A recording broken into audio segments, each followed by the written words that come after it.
अस्सलाम वालेकुम। कल ट्रांसपोर्ट यूनियन ने एक बहुत ज़बरदस्त किस्म का एहतजाज किया है। तमाम सड़कों पर कोई ट्रैफिक नहीं थी, ना पब्लिक ट्रांसपोर्ट थी, ना ही गुड्स ट्रांसपोर्ट थी।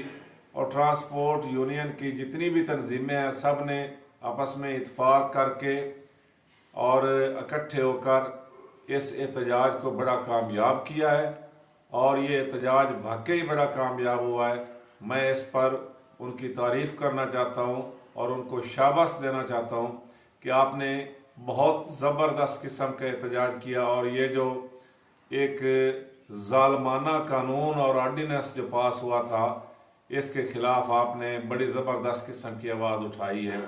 तो ये न सिर्फ आपके फ़ायदे के लिए है बल्कि सारी आवाम के फ़ायदे के लिए। फिर मैं गवर्नमेंट की भी तारीफ़ करना चाहता हूँ, हुकूमत पंजाब की भी तारीफ़ करना चाहता हूँ कि उन्होंने आपके एहतजाज को बड़ी तवज्जो से और बड़ी संजीदगी से लिया और आपसे बातचीत की। वज़ीर ट्रांसपोर्ट जो है उन्होंने आपकी यूनियन की नुमाइंदों से बात की और उसके नतीजे में आपके मुतालबात मान लिए गए। तो ये बड़ी ज़बरदस्त चीज़ है दोनों तरफ से कि हुकूमत ने भी आपको सही रिस्पॉन्ड किया है और आपने भी अपनी आवाज़ बड़ी ज़बरदस्त उठाई है। अब बड़ी गाड़ियों के लिए, चाहे वो पब्लिक ट्रांसपोर्ट की गाड़ियाँ हों या ट्रक हों, डंपर हों या इस तरह की बड़ी गाड़ियों, उनके लिए हुकूमत ने बड़ा नरम गोशा दिखा दिया है। लेकिन मैं ये याद दिलाना चाहता हूँ मोटरसाइकिल सवारों को और कार वालों को कि वो इस गलत फहमी में न रहें कि आपको भी रियायत मिल गई है। आपके लिए कोई रियायत नहीं है।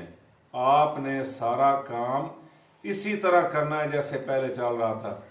हेलमेट का इस्तेमाल आपने करना है और सीट बेल्ट भी बांधने हैं कारों वालों ने। तो आपके लिए कोई रियायत नहीं है। और वैसे भी अगर आप देखें तो हेलमेट हमारी हिफाजत के लिए ना कि हुकूमत की हिफाजत के लिए है। तो हमें इन पे अमल करना चाहिए। और दोनों फरीकों ने, हुकूमत ने और ट्रांसपोर्ट यूनियन वालों ने बड़े अच्छे तरीके से गुफ्त शनीद की और अपने मुतालबात उनके सामने रखे और हुकूमत ने उनके मुतालबात माने। इसी तरह मुझे उम्मीद है कि हुकूमत कुछ रियायत करेगी दूसरों के साथ। ये जो 2-2, 4-4 हज़ार जुर्माना है ये तो जालमाना है ना। खैर एक मोटरसाइकिल सवार कैसे इतना जुर्माना दे सकता है। तो मुझे उम्मीद है कि हुकूमत इस पे भी तवज्जो देगी और ये जो छोटे गरीब लोग हैं उनके लिए भी हुकूमत नरम गोशा दिखाएगी। और वैसे भी आप दुनिया में जहाँ भी देखें जितने भी कानून बनाए जाते हैं आवाम की भलाई और फलाह के लिए बनाए जाते हैं, ना कि पैसे बटोरने के लिए। तो यहाँ पे मुझे समझ नहीं आती एक चीज़ की कि पुलिस वाले सड़कों पे खड़े होते हैं, उनका ये मकसद नहीं होता कि किसी चीज़ को हमने ट्रैफिक को रेगुलेट करना है या उसको रमा रखना है, बल्कि उनका मकसद होता है कि कैसे हमने जुर्माने करने हैं। उनका टारगेट ही यही होता है कि इसको भी फंसाओ, इसको भी फंसाओ। तो खैर ये चीज़ें तो हमारे अंदर से ख़त्म होनी ही नहीं है कि हम अपने अंदर जो एक हमारी जो सुपेरियरिटी है उसको हमने कायम रखना है।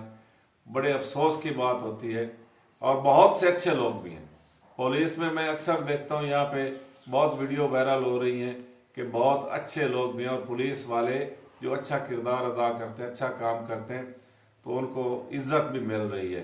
तो मुझे उम्मीद है कि सब लोग इस पर तवज्जो देंगे और अगर आपको मेरी ये वीडियो अच्छी लगे, पसंद आए तो इसे लाइक भी करें, शेयर भी करें और मेरे चैनल को सब्सक्राइब भी करें। बहुत मेहरबानी, शुक्रिया।